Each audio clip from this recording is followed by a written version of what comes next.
Ohio State beats Penn State 33-24. Closer game, maybe, than you thought it would be? Well, if it was, then it's such a perfect illusion. And that's not an illusion. I think last week may have been more of the illusion. This is a perfect illustration of what college football really is and what a college football team really is. Not just a game, but a full team. Important distinction there. So I thought yesterday's result validated the whole power rating process, and then it also validated why a lot of people go broke trying to bet this stuff. So let me ask you a question and we'll dive into this. What is a football game? It's as simple a question as we'll ever ask on this show. What is a football game? Because one snapshot of a team, that's what a football game is. It's not a total definition of a team. It's not a total picture. You get 12 snapshots per year of a football team. A game is just one of them.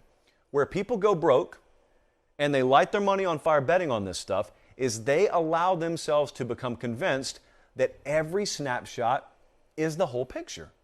Last week, Penn State lost to Illinois. It was ugly. It was a very ugly snapshot. It was the picture you take where you're halfway between blinks or you started to say a word and so your face looks ridiculous. That was last week. Last week was the picture they took when you were in the middle of saying supercalifragilisticexpialidocious. I can't even say the word. I've never been able to say the word. That was last week's Illinois loss.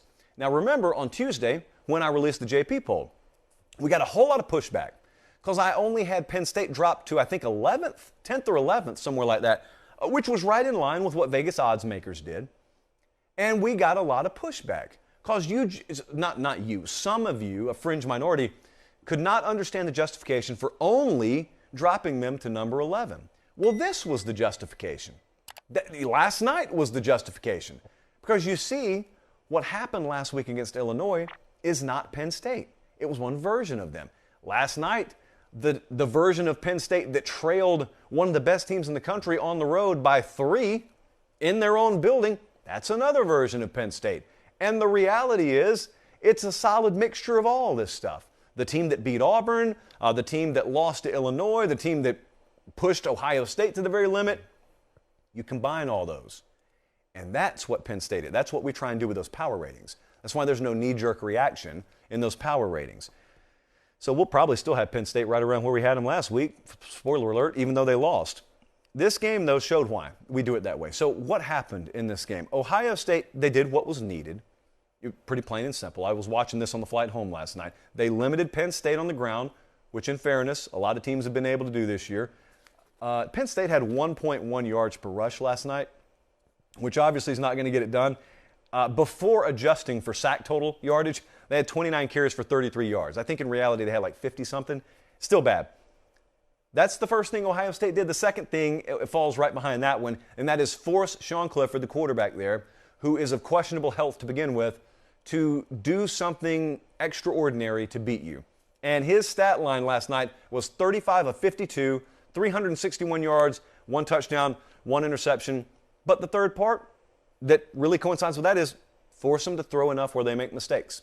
And force them to do enough extraordinary things where they make mistakes. And they did. I mean, there was a scoop and score that probably ended up being the difference in this game late, and that's how Ohio State wins it. They hit some explosive plays on Penn State, and they put the game away.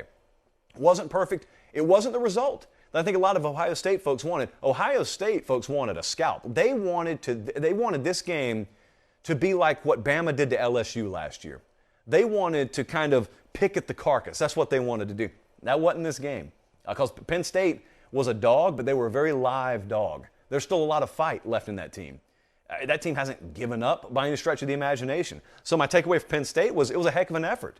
If I were to tell you going into yesterday, you're going to have 1.1 yards per carry, you're going to be -2 in turnovers, you're going into their building, what would you have thought? You would have thought a tsunami was coming. You would have put your little snorkel on and just prepared for the inevitable.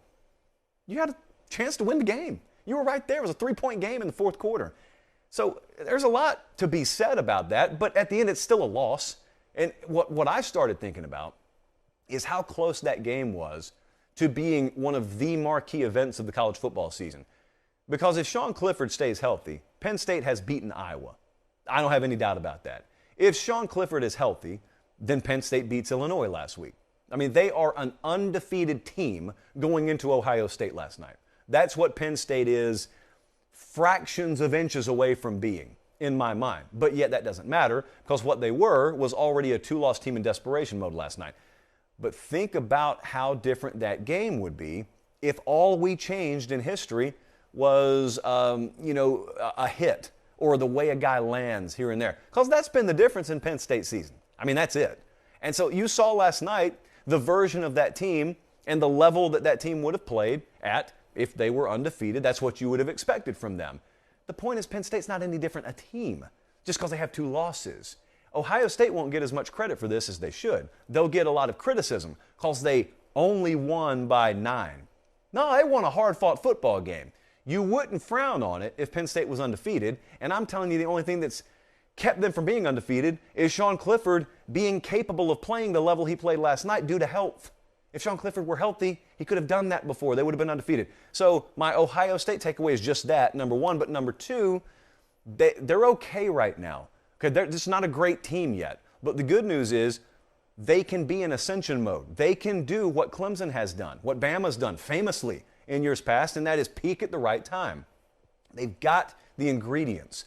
There are some young pieces, for example, and there are some pieces that still need to be tweaked and ratcheted up, and their secondary.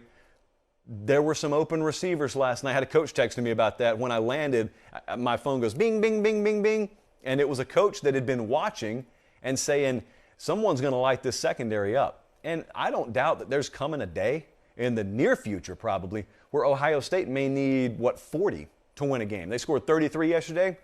There's going to be a quarterback and a receiving room, maybe before you even get to a potential playoff, that does something against you uncharacteristic relative to their norm, because your secondary makes it possible. They've got Nebraska this Saturday at Nebraska. That's around a 16-point spread.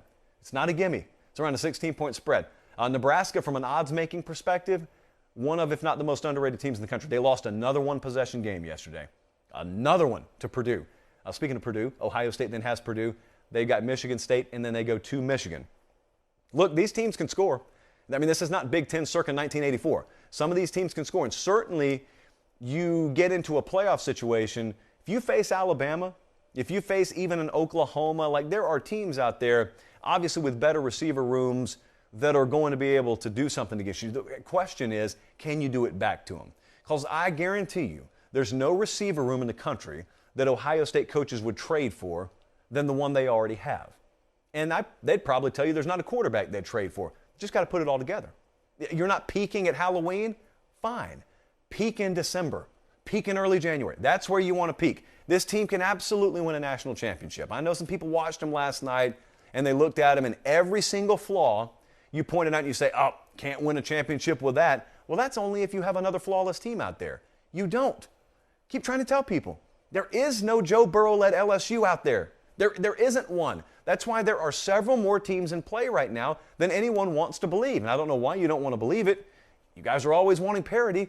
You got a lot more of it than you think you have right now. Enjoy it. Enjoy it.